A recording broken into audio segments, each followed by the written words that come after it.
Plenty of power. Yep, adequate. Adequate, as they say. Welcome to the episode of Jay Leno's Garage. You know, I hear a lot from you guys in the comments section. You always like the different, the unusual cars. And this is an unusual car and probably one of the most misunderstood automobiles from the 60s and 70s. It's a 1974 Jensen Interceptor. It is not my car. It belongs to a man named Mark Halliday. He lives in Massachusetts, where I grew up, and we heard from him, and he wanted to be on the website. And I said, but you're in Massachusetts. He said, well, I'll drive it out. So 4 days later, he drives this thing across country, proving that British cars are reliable.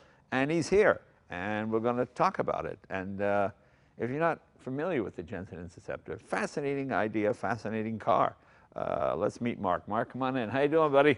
Hey, good. A little bleary-eyed from the trip? Yeah. No, it's... A lot of hours behind the wheel. It's great. I'm just curious. What did the wife say when you say, honey, I'm going to drive out and see Jay with my car? She said, do it. Really? Yes. Wow, very good. Well, that's very good. A very understanding wife. I wanted a good adventure. Yeah. But she didn't want to do it with me. No, yeah, as long as you do it yourself. Yeah. Well, as I said, these are one of these terribly misunderstood cars because it's not a sports car. It is a GT car, Yes. isn't it? Yeah. It's meant for transcontinental travel, and it's good on the highway. It's a very heavy car. Right. And it's comfortable, but you don't want to be going, you know, around British country roads. No, but this is really Fast. almost what W.O. Bentley would have built in the 60s and 70s. Yeah. You know, I've got a Bentley next door, and that was built across the continent, a big 8-liter Bentley. It's a big, heavy, fast, comfortable car. Yeah. And the idea of driving from England to France or Monte Carlo was quite romantic back in the 60s and 70s. That was sort of the dream trip for most people. You just drive across the continent and get to Germany and go 100 miles an hour and do all of that. And this is a perfect car to do it with. For those of you who don't know, Jensen is an English company, quite old. This was probably the most successful car ever, wasn't it? Yeah, they built 6,000 of these, which is the most of any of the Jensens, from 66 to 76. Yeah, and in the 60s, they were doing a fiberglass car, the CV8, is that what it's called? Yep. In fact, this one shares the chassis with that CV8. Okay. Now, the CV8 was, I think they're great looking. They had these weird headlights. It was really a different looking car. I think they're really sexy. Some people just hate them. Yeah, it's an acquired taste. Yeah, it's a bit like the Lamborghini Espada. You either get it or you don't. But I've always sort of looked for one and tried to find one. Yeah. And those did okay.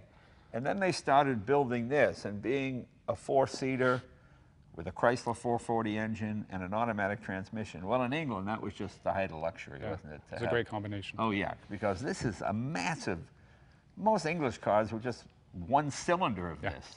You know, and this has 8 of them, and it's 440 cubic inches. Yeah, it was in Europe, that's unheard of. Oh yeah, so it was sort of the biggest engine ever seen at the time, and it turned out to be a huge hit. I mean, people like Roger Moore had one. Who? John Entwistle? John Bonham. Bonham, yeah. Drummer for Led Zeppelin. Yeah, okay. Jack Nicklaus, a lot of celebrities. Like Farrah Fawcett. Yeah, this was sort of the celebrity car of the 60s and 70s. Have you lusted after one of these since you were a kid? I actually, it's funny you ask, because when I was a kid, I had a toy Jensen Interceptor. Yeah. And ever since then, I'd wanted one. Yeah. So when I moved to LA, I actually found this one and decided I had to get it. Okay, so you got it in LA. And I saw this car a long time ago, didn't I was driving down the 405, past you gave me a thumbs up. What was I driving, do you remember? I don't remember. It was like, all I remember is seeing you giving a thumbs up. That was good. Yeah, because I remember these, and being British, they had the uniquely British problems of the day. Yeah, no mechanical problems usually, but rust has always been a problem with these. Yeah. Electrical issues. One really scary thing, because a friend of mine had one, the steering column, much like the old Mercedes from the old 220s and whatnot, you have the steering column, then it connects to a fiber disc, and then it goes to the rest of the steering gear, and it would take some of the vibration of pounding out the column, but it would deteriorate, and one day you'd go down, all of a sudden the wheel would just be spinning and not be connected anymore. You got to have those replaced. Yeah, you got to have that replaced. In fact, when I bought this, it was disintegrated, and the guy who was testing it refused to drive it. Really? Yeah. because Wow. he knew about that issue. Yeah. Also, I remember these fell out of favor probably in the early 90s, and then another company in England started to redo these. Was it Corvette motors they used? Corvette engines, they're still building them, and very nice full restorations. They take an old body, Right. do a complete restoration, put a new drivetrain in it. Oh, that's interesting. Yeah. And it really turns into a modern driving car. They Right. put in independent rear suspension instead of leaf spring. Oh, right, right. See, I could see this with a Hellcat, Yeah. 707 horsepower. But that's because this is sort of like the Bristol Fighter or Yeah. one of those cars, you know, just a big dun dun dun dun dun Yeah. dun. I mean, you look like you're coming to collect the rent in this thing. You know what I mean? Yeah, exactly. You're the landlord showing up, and you get out, and you're very suave, and you have the cigar and the whole. Exactly. Yeah, but like But you the other thing is the chassis will handle that kind of power yeah. because it's very heavy. It was built for the 440, and there was even the 440 SP, the six-pack, Yeah. that was the higher power version. Okay. And so you can handle it. So it's kind of like a Dodge Coronet that went to college at Oxford. Yeah. So you have the brutish American running gear Yeah. with the sophisticated English interior and all of that. And Italian design. Oh, It's a Italian design, yeah. touring design. Oh, that's right. I forgot about that. So yeah. it's, to me, it's the best of all possible worlds, is what I like to say. Yeah, and it has four-wheel disc brakes. Yep. Ventilated disc brake. And you've put the gear bender overdrive. Yep. You know, that's the single biggest improvement you can make to Yeah. most cars from this era, because these engines were getting 8 to 9 miles per gallon. But you put the overdrive in it, and it's got so much torque you can it doesn't- handle it. Yeah, so It's like a 20% reduction in. exactly. Well, let's open the hood. Let's show them Yeah. the motor.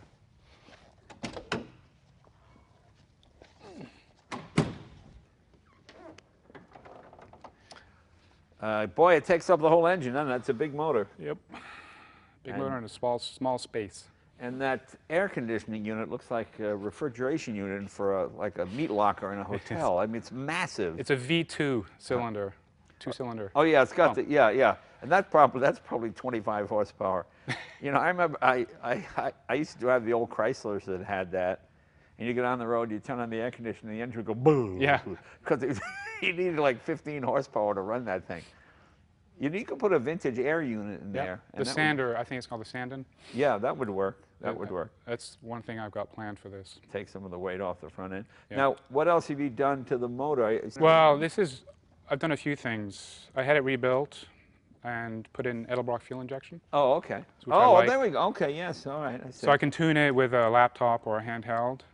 And then I put in this cold air supply. Okay. It used to have the traditional air Yeah, filter you're right. around Yeah, okay, with yeah. the snorkels coming out. I also upgraded the cooling system because one of the weakest points I would say is if you have any problem with the fans, you're basically stuck because it'll overheat very quickly. And you know, these cold air packages really make a difference. When we built my Ford 7-liter, Yeah. I just had an air cleaner on it. And there was so much hot air under the hood, I go down the road and Yeah. the car was choked. I'd never experienced that. So we did the same thing. We routed the into the front to pull the Yeah. air, and it was like Makes a another huge difference. 20 horsepower. It Oh, was, yeah. it was Yeah, yeah. amazing. What else we have here? This is oil filter? Yep, oil filter accessible, they're Right. easy to get to. Yeah, that's really good. The nice thing is when you unscrew it, all the oil goes down the side. You're absolutely right. So the trick is you knock a hole into it. In Yeah. theory, the oil will go down. In practice, it doesn't always happen. Yeah, yeah. So my driveway has a few puddles. It's so funny to have it that way. You think it would be mounted this way. Yeah, So you could, yeah. yeah. Is that where it was originally? Yeah, that's Yeah. original. Yeah, it's routed up. Okay. Nice brass overflow. to it. Right. I like that. And boy, it looks like a Jag V12 under the hood here with all the Yeah. cables and wires and man. It's pretty complicated, and you got to keep on top of it. But it's pretty reliable too. No, they are. That's a great motor. It's just funny, we live in an era now where everything's computer controlled, so to see cables and wires going to things is pretty interesting. What do we have here? Is this an hour? No, so there is a high pressure and a low pressure switch for the AC system. Oh, okay. And so if you don't have enough Freon or Right. R134A, it'll turn off. And Now, then is this the pressure- Freon or 134? 134, I converted Okay. it, yeah. I mean, that's really old school looking, Yeah, yeah. isn't it? That's kind of funny. Yeah. And the thermostatic fans and all that. Yeah, so I put a controller here. It's a DC controller that ramps up the fans Yeah. as it gets hotter. Yeah.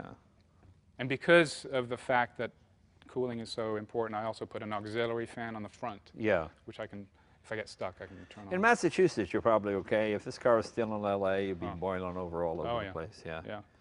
Very nice. I mean, it does get hot. Driving the car does get hot. When I restored it, you'll see I put in all the heat shield, Dynamat on the inside and the heat shield on the outside here. Very nice. Cool.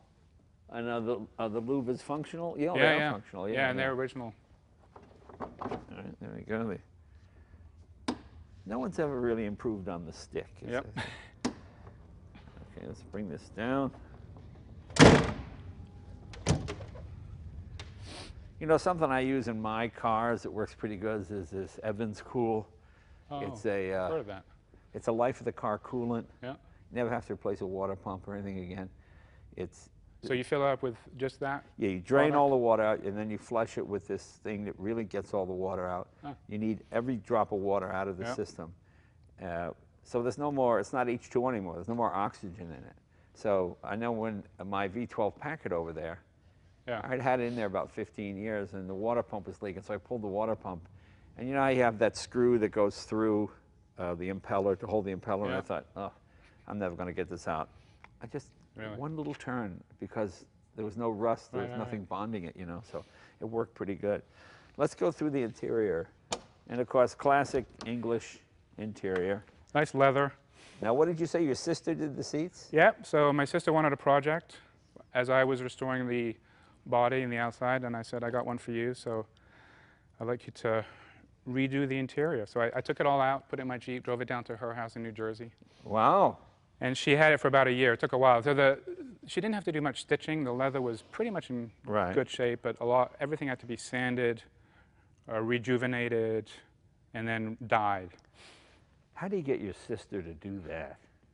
She's a good sister. It's unbelievable. That must be like the greatest sister in the world. Oh, I think halfway through it, she was like, what did I get myself into? Sis, could you redo all my interior? Yeah, sure, no problem. And your mom did this? My mom did a little sewing on the headrest. There you go. On the interior, there's a little lining. So your mom did the headrest, your sister did I assume you were 9 when you got this car? Yeah. Yeah. Family help. Yeah. Oh, that's great. It's a family project. That's very cool. And that's the stock instrument panel, all the stock gauges. Oh, it's a handsome unit there.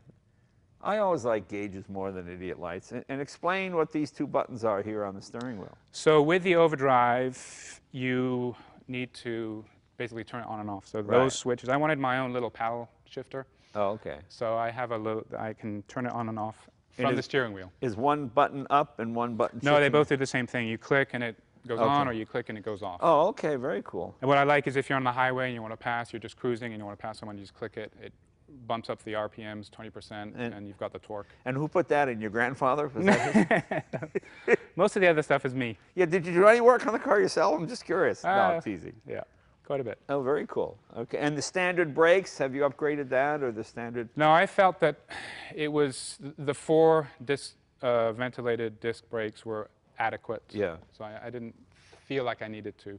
And the nice thing is, it's a true 4-seater car. Yeah. You know, your initial impression is it's a 2-seater car, but it isn't. And it's got, what are those vents in the back there? What is that? So those are there's some seatbelt receptacles in the middle there. Oh, I see. And the ashtray, of course. Okay. And then you have your own little cubby holes. Oh, storage unit in there. Yeah, Oh, that's for kind of each cool. passenger in the back. Oh, very cool. Yeah, they put a lot of detail into. How many times do you travel with passengers that have to have a cubby hole? You know, there's no cubby hole for myself. No, we'll get you one.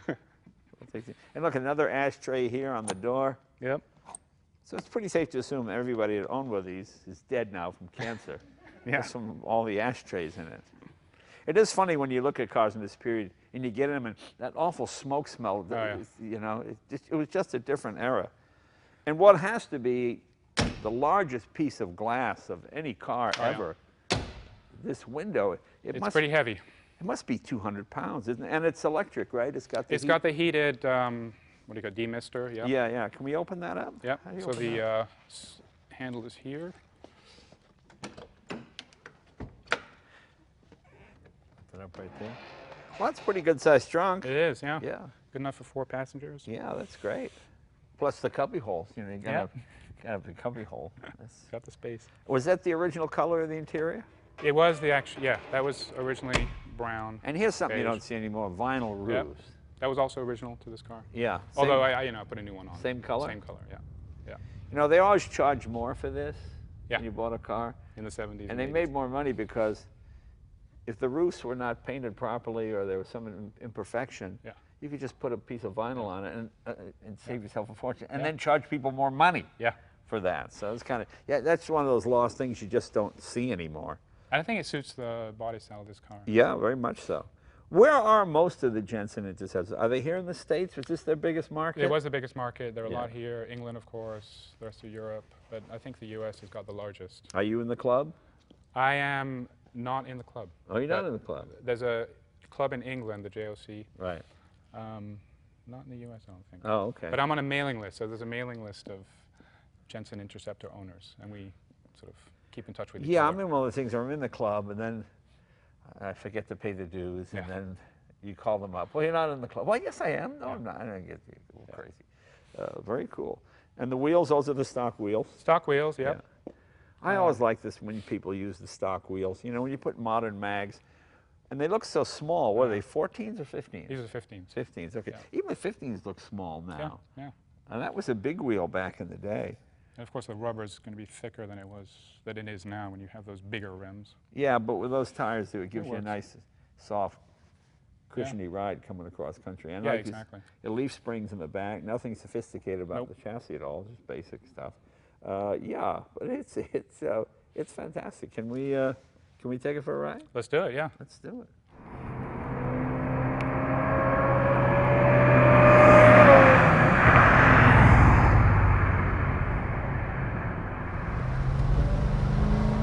Plenty of power. Yep, adequate. Adequate, as they say. I mean, this 440 is one of the big unsung heroes of the 60s. It sort of got swept aside by the Hemi, but in real world performance, it was probably faster than the Hemi. I mean, once you put headers on the Hemi and let it breathe a little bit and did a little tuning, obviously the Hemi was more powerful because it could rev higher and faster, but for a day-to-day motor, this thing was unbelievable. It's indestructible. All right, this meets the legal definition of road-hugging weight. I mean, you feel very secure in this car. It's got a nice, it just seems to flatten out bumps. And you know, the 15-inch wheel with, look at how much meat is on these tires, these big rubber tires. They really absorb a lot of shock. You know, modern cars with these stupid 22-inch big dubs on them, you hit a bump and bang, you know, you bend your wheel and everything else. Yeah, much rougher ride. Yeah. This is the English version of Chrysler's Boulevard Ride, you know? Yes. A little more sophisticated. I think the suspension is a little bit tighter. And to have one of these in England back in the 70s, you had to be really rich.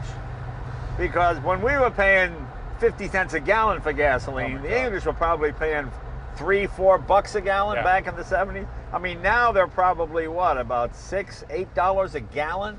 $8 a gallon, to have something like this in England, man, you better be living in Buckingham Palace or... Well, that's part of what put the company out of business. Yeah. The fuel crisis in the 70s did them in. Yeah. People couldn't afford to run them. It's amazing. So there's one version of this car we haven't talked about, which is the FF. Right. Very innovative. The Ferguson. Ferguson formula. Four-wheel drive. It's the first production four-wheel drive. Yeah. Anti-lock brake production car. Yeah, everybody thinks that Audi was the first sort of four-wheel drive, but Jensen had it first, and it really was almost a completely different car than this. It's not considered to be an Interceptor, even though it's called the Jensen Interceptor FF. It's really a different kind of car. It's actually longer in the front. It's longer in the front, it's heavier, yeah. And with the four-wheel drive, I guess it's an advantage in the wet and whatnot, but it would seem like any performance increase you got from the four-wheel drive was sort of outweighed by the sheer weight of the thing. Yeah. There can't be many of those. They made 140. Oh, that's all. Yeah. Or they're about 140 something. Yeah. So yeah, it was the flagship model. Yeah. From the early 60s into the early 70s, but it was too expensive to produce. Yeah. I was going to say, how complicated is that to work? Oh, yeah. And they only made a right-hand drive version of that car. It was never produced as a left-hand drive. But to me, I still like the rear-wheel drive. That's why I like the P1 McLaren as opposed to... my favorite Lamborghinis are the rear-wheel drive ones, the Balboni edition and some of those others, you know? Yeah. The four-wheel drive just seems more complexity than I need, especially here in California. And plus, there's a certain amount of fun to be had hanging the tail out a little bit, you know? So I haven't really done that with this on purpose. A couple times in the wet, you got to really be careful. Yeah, you don't want to hang it. That's a big tail to hang out. This car has Kardashian proportions at the back. Yeah. And when that tail starts swinging, watch out. Yeah, you better go with it.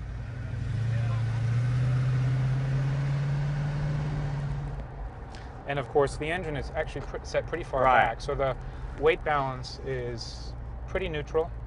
Slight bias to the rear, but it really the entire transmission comes under here. Yeah. And then the overdrive is right here. Oh, you've got it right. Well, yeah, that's true. Your drive shaft is right here. And the drive shaft is about 18 inches long, which is tough to balance. And I like a non-airbag steering wheel. Yeah. But the great thing about these motors, you know, this is when an era when a hybrid meant European body, American motor. It had nothing to do with fuel economy or anything of that nature. Yeah. And there's so many. There was the Iso Grifo, there was the Monteverdi, there was the Jensen. For all the Europeans making fun of and complaining about American cars, they all loved using these power plants. Oh, they were great. Because heating and air conditioning were bulletproof. Yeah. I mean, it took 20 years for a lot of the foreign even Mercedes 600 in the 60s, the air conditioning, a big noisy compressor, you could hear the whole thing going, whereas you got in a Cadillac, you know, you didn't hear anything.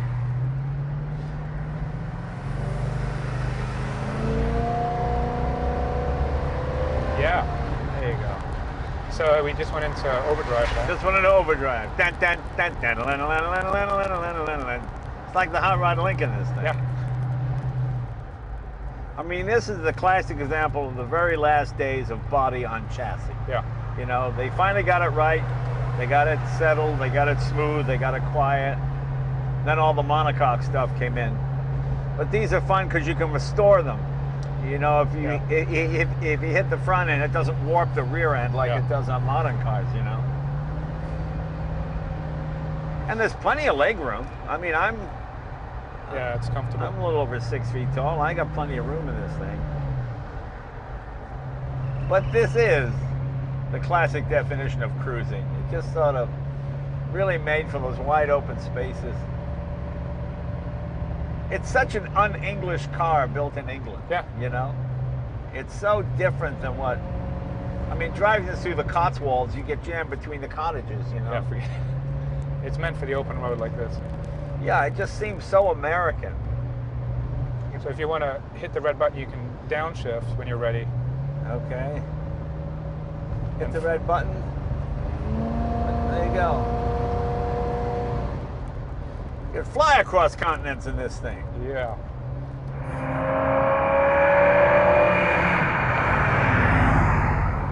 I like any car I can do this.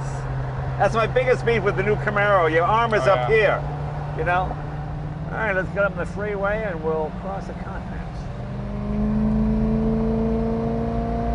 Yeah! There you go. Boy, that overdrive works great.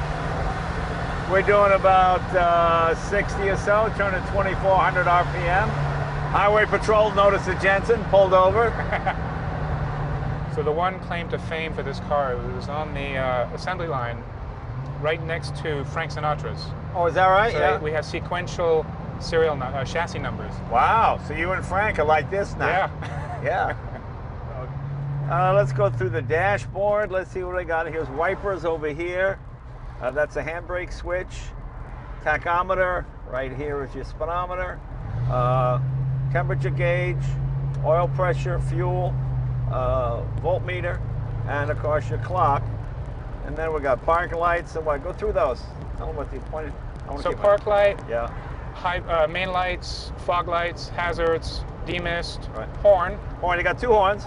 A French horn, or the American horn. And what's the And other? fuel flap.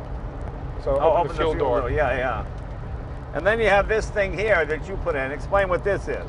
Yeah, so I have a little cutout, exhaust cutout. Okay, we'll open it up. Remember, you can never be immature enough. Exactly. You know, you can be born in England and come to America and go to an Ivy League school, but when it comes to making noise, I'm telling you, it really changes the whole character of the car. You feel the vibrations. You feel the vibrations through the floor.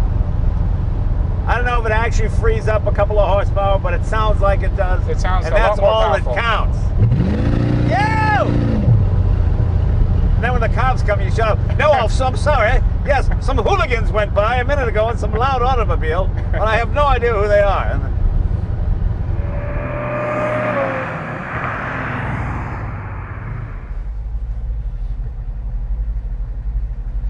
Well, this is a bucket list thing for me. I always wanted to drive one of these cars. You know, just years of seeing them in English movies where either the really good guys or the really bad guys had one. You know, this is one of these cars, you either love it or you hate it. And it's just an amazingly big, comfortable cruising car. It's a car they should have built in America, you know, but all the American cars that had this engine were kind of really boaty looking, and they didn't have these kind of luxurious interiors and whatnot. So this one is, it's a lot of fun. And the fact that Mark drove it all the way from Massachusetts, literally from one coast to the other, is just amazing to me. And he made it all the way and then just turn around and go back. So, hey, thanks for doing this. It was a lot of fun, and have a safe journey back. Thank you. There you go. I'll see you guys next week.